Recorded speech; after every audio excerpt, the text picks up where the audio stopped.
محتار وفلوسك على القد، بس عايز تحافظ على عربيتك الأصيلة الغالية، تعقيدات كتير ومشاوير كتير، لكن معانا الدايركشن بتتغير وهتعمل صيانتك بكل بساطة ومن غير تعقيد على تويتر ايد. زي ما احنا اتعودنا، دايركشن هتساعدك مش بس ان انت تعمل صيانة، لكن كمان تختار عربيتك ازاي والسوق بيقول ايه. لكن مش اي حد هيقول لك، يعني مش هاجي لواحد يقول لك السلام عليكم يلا النهارده نجيب عربيه كيا، يلا نجيب مرسيدس. لا، مش انا اللي هقول، احنا هنجيب حد هو عارف بيقول ايه كويس قوي قوي. عشان كده معانا دلوقتي الاعلامي والخبير والمتخصص في مجال السيارات الاستاذ احمد خيري. برحب بيك. ازيك يا كريم، اخبارك ايه؟ الحمد لله كله تمام. كويس؟ كله تمام. متعودين دايما نسمع صوتك في الراديو حبيبي، فبنشوفك بقى النهارده وفي حته ثانيه خالص غير الراديو. اشتغلت فيها واشتغلت كمان فيها في الراديو. كان عندي برامج للعربيات، انا بحب العربيات وبحب مجال العربيات اشتمالاته كلها، سواء كنت اغير مركز الخدمه، اشتري ازاي، اعمل ازاي، من الحاجات اللي هواياتي من وانا صغير على فكره. الحقيقه انه فكره العربيات دي عند الناس زمان كانوا بيقولوا حاجه زياده، دلوقتي حاجه اساسيه جدا. طبعا. يعني ايه بقى لما اسمع في الشارع عربيه اعتماديه؟ يعني ايه اعتماديه؟ عربيه اعتماديه يعني بتمشي مع طوائف كتير من الشعب المصري، يعني تقدر تبقى كل الطوائف بتركبها، كل المستويات تقدر تكون بتركبها. طب ليه كل المستويات تقدر تركبها؟ بيبقى السعر بتاعها اولا ريزونبل، سعر مناسب لجميع الشرائح، بيكون قطع غيارها رخيص، بيكون قطع غيارها متوفر، بيكون مراكز الخدمه بتاعتها متوفره، بيكون السي سي بتاعها قليل، ما بتستهلكش بنزين كتير، وخاصه عندنا دلوقتي ارتفاع في اسعار البنزين. كل ده بيخليها عربيه اعتماديه. وده اللي بيعتمد عليه الشعب المصري في معظم احتياجاته. زي ما انت قلت وبدات كلامك ان احنا دلوقتي مش العربيه مش سلعه ترفيهيه، العربيه سلعه اساسيه وبتبقى من ميزانيه البيت. طب ايه اللي من ميزانيه البيت؟ هتبقى الصيانه، وهيبقى الكاوتش، وهيبقى البنزين، وهيبقى تغيير الزيت، وهيبقى كل الحاجات دي. العربيات بقى اللي بتبقى الحاجات دي بتاعتها قليله هي دي العربيه الاعتماديه.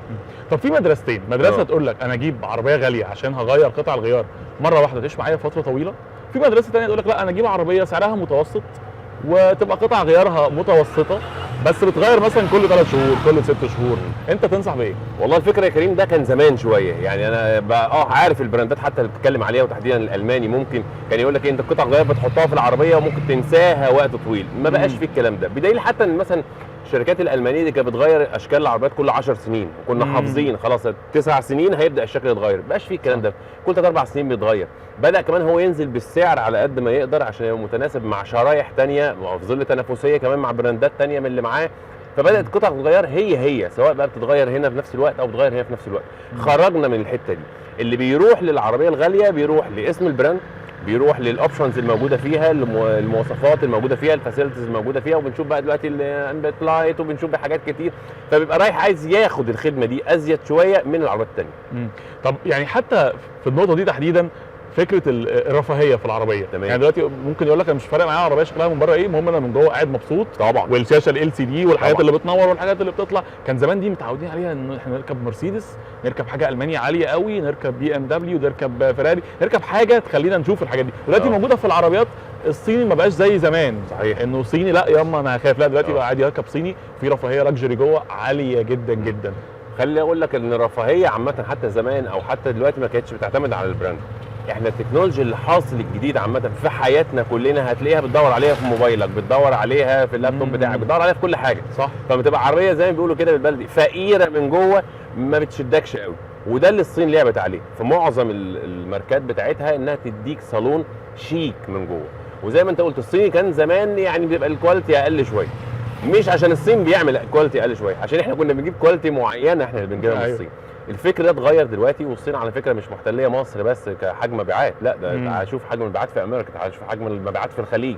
الصين بدات دلوقتي مواتير عربيات براندات انت عارفها مهمه جدا هي اللي بتصنعها، فاذا هي بقت متداخله في كل حاجه. فالفكر بدا يتغير عندنا ان الصيني لا طب ما والله السبيلتي بتاعها كويسه، طب ما الخدمه بتاعتها كويسه، طب ما الصالون بتاعها حلو. ايوه فعلا. الله، طب ما سعرها مناسب بالنسبه للخدمه اللي بتديها لي. فبدا بقى في مشتريات عاليه جدا في السوق، وبدات تاثر على براندات ثانيه او ماركات ثانيه كنا احنا شغالين فيها. لكن في ناس ما زالت برضه يقول لك انا مش هركب غير العربيه دي. خبرتك انا شايف اكتر في العربيات المرسيدس، شايف اقبال الناس ازاي وتعاملهم ازاي، وانت تنصحهم بايه فيما يتعلق بالمرسيدس؟ بص يا كريم، يعني مش هقدر احسم حاجه لان الاذواق لولا اختلاف الاذواق لبرضه السلعه، فما اقدرش اقول ان ايه لا خلاص الشعب المصري كله رايح لحاجه، لا. اللي بيحكم الشعب المصري دلوقتي في كل حاجه دلوقتي هو بادجت السعر. صح. هو انا عايز اجيب عربيه بكام؟ يعني الاول كنت بنروح نقول ايه، انا عايز اجيب العربيه الهيونداي، انا عايز اجيب العربيه الكيا، انا عايز اجيب العربيه المرسيدس. هو بيدور على البراند ده، حتى لو هيجيبها بقى مستعملها شويه، هيجيبها ريسيل شويه، لا دلوقتي انا معايا مثلا مليون جنيه، هو يجيب لي ايه؟ يبدا يشوف الاختيارات الكتيره. خلي بالك يا كريم، لحد مثلا من 10 سنين فاتوا هم كام ماركه احنا عارفينهم وشغالين فيهم. انت بتتكلم في ال10 سنين اللي فاتوا انت تضاف لك 20 30 ماركه جديده ب 20 30 كاتيجوري جوه الماركات دي، فالسوق اتفتح جدا. فبقى اللي بيحسم دلوقتي هو بادجت السعر اللي انت عايز تجيب بيه. انا عايز اجيب عربيه مليون جنيه اجيب ايه، عايز اجيب عربيه ب 2 مليون جنيه هجيب ايه، عايز اجيب عربيه بنص مليون جنيه هجيب ايه. مش الماركه اللي بتحكم قوي دلوقتي. ده الفكر العام بتاع الشعب دلوقتي. بس مازال في ناس برضو، يعني انا لو معايا مليون جنيه عندي حل، ممكن اجيب بايك يو 5 بلس مثلا، صحيح، وممكن اقل من مليون كمان، وممكن اجيب مرسيدس 2008 بس دي 2025 دي 2008. بتعتمد على ايه؟ لا يمكن تكون لسه اول مره رايح تركب وهتروح تركب المرسيدس. لا، هتروح تجيب عربيه زيرو، عارف ان انا واخدها زيرو وانا اول واحد، وعارف صيانتها ايه وصيانتها في الشركه وتمام. مين اللي هيروح بنفس المليون جنيه يجيب المرسيدس؟ اللي كان راكب اوريدي مرسيدس، اللي العربيه غليت شويه فعايز يقلل الموديل، مش مشكله.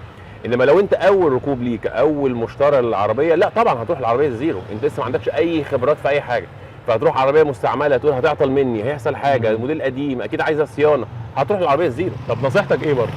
نصيحتي هنا طبعا اول ركوب لازم تروح العربيه زيرو، تبدا تشوف بقى تتعلم فيها، تروح مراكز الخدمه، تشوف الكاوتش بيتغير كل 40,000 كيلو ازاي، تعرف المانيوال بتاع كل عربيه ازاي، تبدا زي ما بيقولوا كده يبقى ايدك في العربيه، وتعرف دي بتاخد بنزينه قد ايه، استهلاكها قد ايه، التسجيل بتاعها في شارع عقاري بكام، البنزين بكام، التجديد في المرور بكام، كل دي بقت مصاريف يا كريم علينا. فانت ممكن اروح للمرسيدس ارخص بنفس الفلوس بنفس الكلام، بس الاقي مثلا تسجيل عالي جدا وانا بسجلها في شارع عقاري، الاقي فلوس عاليه جدا وانا بجددها في المرور كل سنه، الاقي بنزين مكلف جدا. فانت تتعلم في عربيه انت عارفها زيرو الاول وتمام، لما انت لو ممارس وبتغير هتبقى انت عارف تعرف تتعامل مع العربيه ازاي. في حاجه بقى مهمه قوي دلوقتي، فكره العربيه الكهرباء اللي دخلت السوق، بس لسه الصيانه بتاعتها محدش عارف هيعمل ايه. هي مالهاش صيانات، يعني العربيه الكهرباء من مميزاتها ان مالهاش صيانات، هي عربيات ما بتغيرش زيت وما بتغيرش فلتر، ما بتغيرش الحاجات دي كلها، هي ما بيبوظ فيها حاجه، بيبوظ فيها الكاوتش والبطاريه. فدي طبعا موفره جدا. طيب هل احنا وفرناها في مصر؟ طبعا الحكومه المصريه شغاله انها تدعم العربيه الكهرباء، طبعا تقليلا لاستهلاك الوقود، انت عارف احنا بنجيب بنزين بقد ايه، وده ميزانيه طبعا كبيره على الحكومه، والكلام ده كله على اي دوله على فكره. وقادر كمان ان العربيه الكهرباء ناجحه في كل العالم، وخلاص بقى هو الاطار اللي ماشي، بدليل احنا عندنا ماركات دلوقتي اغلى بكتير من البراندات العاديه في البنزين. فهي عربيه موفره، بس هل احنا جاهزين ليها بنسبه 100%؟ لا. مش عشان الدوله مش موفره محطات بنزين كتير فيها الشواحن والحاجات دي كلها، لا، لان بره برضو انت تحت كل بيت بتقدر يبقى عندك مكان للشاحن، كل جار غير التاني. هنا هتتخانق هتحطها فين؟ الجراج اصلا مش مستغل، مفيش مكان بره، هتبقى هشحنها فين؟ لسه الفكر ده والثقافه دي نفسها لسه بتزيد عندنا واحده بواحده. انما هي اللي هتجتاح السوق الفتره اللي جايه طبعا. يعني انا لو رايح دلوقتي اشتري عربيه جديده، اشتري كهرباء ولا اشتري بنزين؟ اول عربيه طبعا لازم تبقى بنزين.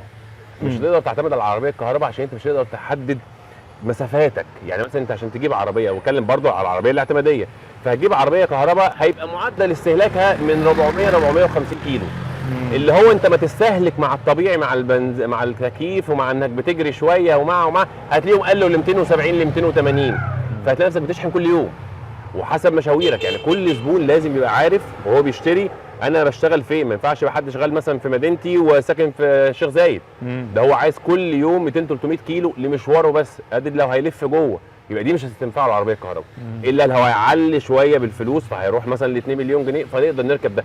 فهو اللي يذاكر ده، هو مشاويره قد ايه، استهلاكه قد ايه في اليوم، ده اللي يقدر يحدده. انما لو هي هنحسم بس هي كهرباء ولا بنزين، اسهل لك خليك في البنزين دلوقتي، اسهل طبعا. وطبعا واضح انه الكلام كمان واضح انه واخدنا البادجت اكتر. طبعا هو اللي محدد، هو اللي بيحدد انت رايح فين. البادجت ومواصفاتك انت زي ما قلت لك كده. انت مثلا لو انا واحد بركب كتير في اليوم، يعني في واحد مثلا شغله جنب بيته فهو كل يوم 10 كيلو اللي بيعمله، العربيه الكهرباء مناسبه جدا ليه. وكمان قد بقى هيوفر صيانات وهيوفر بنزين والشحنه ارخص بكتير. دي هتبقى عربيه هايله بالنسبه له. على فكره حتى لو فيرست كار، يعني 90% من اللي جايب عربيات كهرباء دلوقتي هي العربيه الثانيه بالنسبه له، يعني عنده واحده بنزين وجايب الكهرباء العربيه الثانيه. انما لو حد مواصفات شغله كده يا دوب بيودي ولاده المدارس، يا دوب بيرجع ما يروح الجامعه يدي محاضره ويرجع، او هو طالب في الجامعه وبيرجع مشاويره قليله، عربيه كهرباء مناسبه جدا. حد مشاويره كتير وبيركب كيلومتراج كتير في اليوم هتبقى صعبه بالنسبه له الكهرباء. يبقى اذا كل واحد على حسب حالته. احنا بنقول له المميزات دي وبنقول له المميزات دي، هو يذاكر بقى الحاله بتاعته ويروح في انهي واحده. مش هنعرف ابدا. نفسي الناس تتعلم فكره انه ايه، هي لازم تذاكر، انت ذاكر شوف انت احتياجاتك ايه عشان تجيب اللي طبعاً. انت عايزه. احنا متعودين دايما ايه، لا اديني بمعلقه كده لا، روح لا. هات كذا. انت ده اللي بتعمله يا كريم من خلال المنصه عندك ومن خلال شغلك، انك تعرف الناس ادي كل حاجه قدامك ايه. انت اختار بقى من المناسب ليك. يعني انت بتعمل دورك اعلاميا ان انا بفرش للناس كل مواصفات الكهرباء ايه، العربيه الاعتماديه، مواصفات البنزين ايه. انت بقى لازم تذاكر مواصفاتك انت اللي هتمشي معاها ايه. صح. شكرا جدا.